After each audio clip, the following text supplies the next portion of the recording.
ये देश के विकास का पर्व है, एक मजबूत राष्ट्र बनाने का पर्व है और हमारे देश के यशस्वी प्रधानमंत्री जी की जो सोच है 2047 तक विकसित भारत बनाने की। हमारा विकसित भारत का सपना तभी पूरा होगा जब समाज के निचले पैदान पर खड़ा व्यक्ति जो मुख्य धारा में जुटे। यही काम हमारे देश के यशस्वी प्रधानमंत्री आदरणीय नरेंद्र मोदी जी और प्रदेश के मुख्यमंत्री आदरणीय योगी आदित्यनाथ जी कर रहे हैं। कहा गया है कि जिनके पांव न फटे विवाही ऊका जाने पीर पर आए। जो गरीबी देखा हो, जो गरीबी को सहा हो, वही गरीबों के दर्द को जान सकता है। और 2047 का सपना तभी पूरा होगा जब समाज के निचले पैदान पर खड़ा व्यक्ति जो है मुख्य धारा में जुटेगा। जो शोषित है, पीड़ित है, वंचित है, जो गरीब है, गरीब की कोई जाति नहीं होती है, उसको मुख्य धारा में जुटेगा, कभी जाकर जो है समाज का भला होगा। हमारी माताएं बहनें यहाँ बहुत सारी बैठी हुई है। पहले की सरकारें आई गई, जो योजनाएं हैं पन्ने पर चलती थी। जब हम लोग गाँव में जाते थे तो देखते थे झोपड़ी थी, जिनकी झोपड़ी थी कपड़ेल का मकान हुआ करते थे।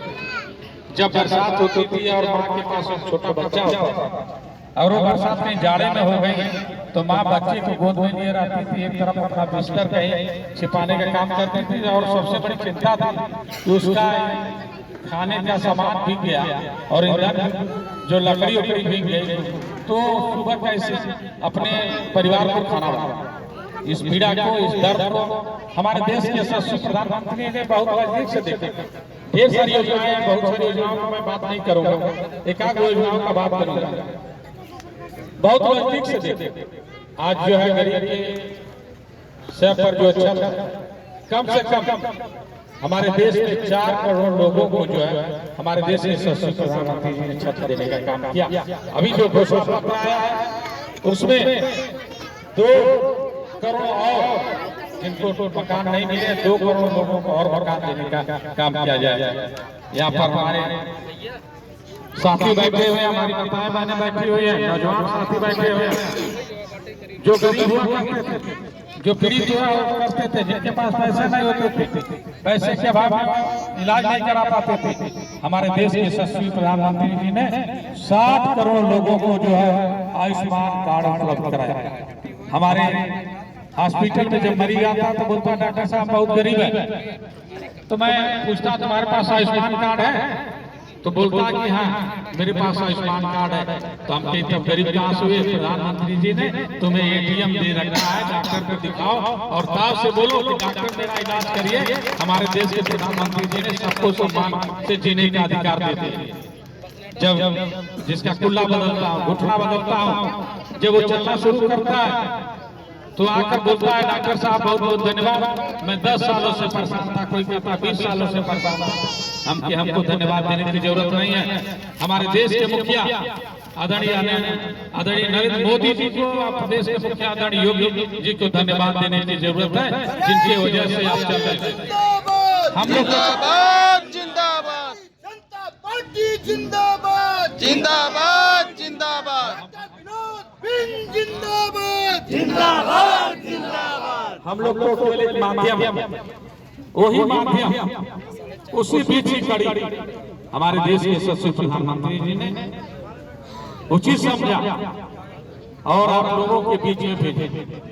ये भदोही के 21 लाख 22 लाख जनता का भी दायित्व बनता कि हमारे देश के यशस्वी प्रधानमंत्री जी गरीब व्यक्तियों के लिए काम करते हैं, एक मजबूत राष्ट्र के लिए काम करते हैं, विकसित भारत के लिए काम करते हैं। तो इस लोकतंत्र के पर्व हम सभी लोग एक ही वोट देकर और इतने मतों से जिताए, हर जगह इतने मतों से जिताए कि विपक्ष जो अगली बार जो है लड़ने के लिए सोचे तो उनके पास प्रत्याशी भी नहीं रहे।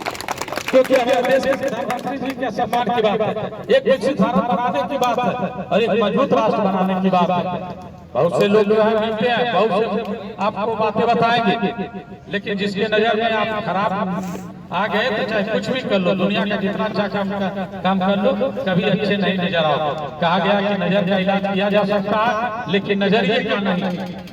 यथा दृष्टि तथा सृष्टि, विपक्ष का काम होता है केवल विरोध करना।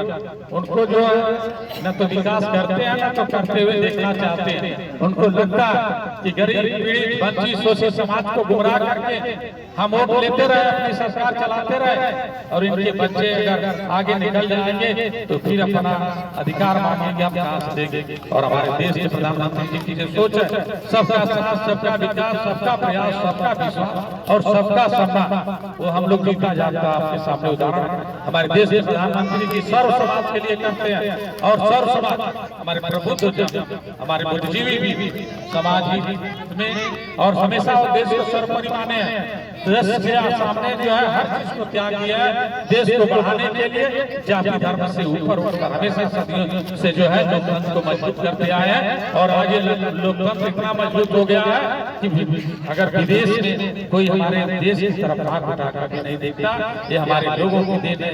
144 करोड़ जनता की देन, हमारे नौजवान साथी हैं, युवा साथी हैं, 2.4 करोड़ नए वोटर हुए हैं और इस भदोही के करीब करीब जो है 1.5 से 2 लाख नए वोटर हुए हैं। जिस दिन 1.5 से 2 लाख वोटर जो है हमारे देश के यशस्वी प्रधानमंत्री जी को हाथों को मजबूत करने के लिए और विकसित भारत के लिए अपना योगदान देंगे।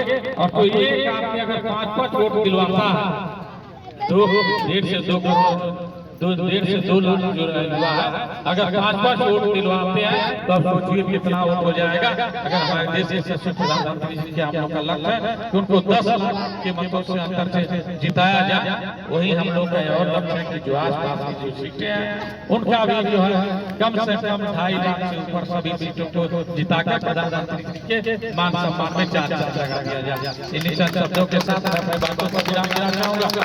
मैं ये कहने आया हूँ, आपसे आशीर्वाद लेने आया हूँ कि आपका भाई हो, आपका बेटा हो, आपके हर सुख दुख में आपके साथ कंधे से कंधे मिलाकर चलूंगा। जहाँ आप याद करेंगे हम आपके हर सुख दुख में आपके साथ खड़ा मिलूंगा। और जो भी समस्याएं होंगी हम लोग मिलकर बैठकर उस समस्याओं का समाधान करेंगे। इन्हीं चंद शब्दों के साथ मैं बातों को विराम देता हूँ। और जिस सज्जनों का नाम छूट गया उसके लिए मैं क्षमा चाहता हूँ। हमारे बड़े भैया जो है पटेल जी से क्षमा चाहेंगे, उनका नाम छूट गया। हमारे शिक्षा प्रकोष्ठ के जिला अध्यक्ष राजकुमार भाई, हमारे प्रधान बबलू जी और तमाम साथी हैं, राजू सिंह भी हैं पीछे खड़े होंगे। और हमारे भाई जो है बहुत गुस्से में पंकज जी भी हैं, सोच रहे हैं कि कई दिनों से चलना ना तो नाम लेने की जरूरत नहीं है, ठीक है, बस चलने की जरूरत है। हमारे विकसित भारत का जो सपना हमारे देश के प्रधानमंत्री जी का है उसको हम लोग पूरा करें, उसको अपना सहयोग दें। इन्हीं शब्दों के साथ मैं अपनी बातों को विराम देता हूँ। फिर अपने बताए बाने गार्जियन सबसे अनुरोध करूंगा कि 4 तारीख को हमारा नामांकन है, सभी लोग उसमें उपस्थित होकर इतने संख्या में पहुंचे कि विपक्षी सोचे कि पर्चा उठा लो या लड़ो या भाग जाओ, इतने संख्या में सबको चलने की जरूरत है। और हमारी माताएं बहनें साथियों से मैं ये भी अनुरोध करूंगा कि सभी लोग जय श्री राम बोलेंगे और भगवान श्री रामचंद्र जी के जैसे हम लोग मंदिर निर्माण में छोटे छोटे ध्यान दिए तो उनके मंदिर निर्माण हमारा जो कमल का फूल है भगवान के चरणों में चढ़ाया जाता है, तो उस पुण्य के लिए सभी लोग 5-5 लोगों को साथ लेकर जाएं और कहेंगे कि ये कमल के सामने वाले बटन को दबाओ, ये कमल का फूल प्रभु श्री रामचंद्र जी के चरणों में जाकर गिरेगा तो हम लोगों के देश में सुख समृद्धि और हमारे प्रधानमंत्री जी का जो सपनों का भारत था जरूर बनेगा। इन्हीं चंद शब्दों के साथ अपनी बातों विराम देते हैं। आप सभी का बहुत बहुत धन्यवाद। आप हमें जो प्यार शुद्ध सहित मैं उतारने का काम करूंगा। भारत माता की जय, भारत माता की जय, वंदे मातरम, वंदे मातरम, हर हर महादेव। मोदी सरकार अब की बार, फिर एक बार मोदी सरकार। भारतीय जनता पार्टी का चुनाव निशान जिंदाबाद जिंदाबाद। भारतीय जनता पार्टी का चुनाव निशान क्या है साथियों? कमल। योगी जी का चुनाव निशान क्या है साथियों? कमल। मोदी जी का चुनाव निशान क्या है साथियों? कमल। 144 करोड़ जनता का चुनाव निशान क्या है साथियों? कमल। सर्व समाज का चुनाव निशान क्या है साथियों? कमल। बिंद समाज का चुनाव निशान क्या है साथियों? कमल। कमल का फूल। बिंद समाज के चुनाव निशान क्या है साथियों? कमल का फूल। हर जगह उत्तर प्रदेश में जहाँ भी लोग हैं अपने सबको बताइए कि सबका मान सम्मान कमल के फूल पर है। कमल के फूल वाले बटन दबाकर सबको बहुत भारी से भारी मतों से जिताएंगे। इन्हीं चार शब्दों के साथ मैं अपनी बातों को विराम देता हूँ। आप सभी का बहुत बहुत बहुत बहुत धन्यवाद। आप लोगों को जिंदाबाद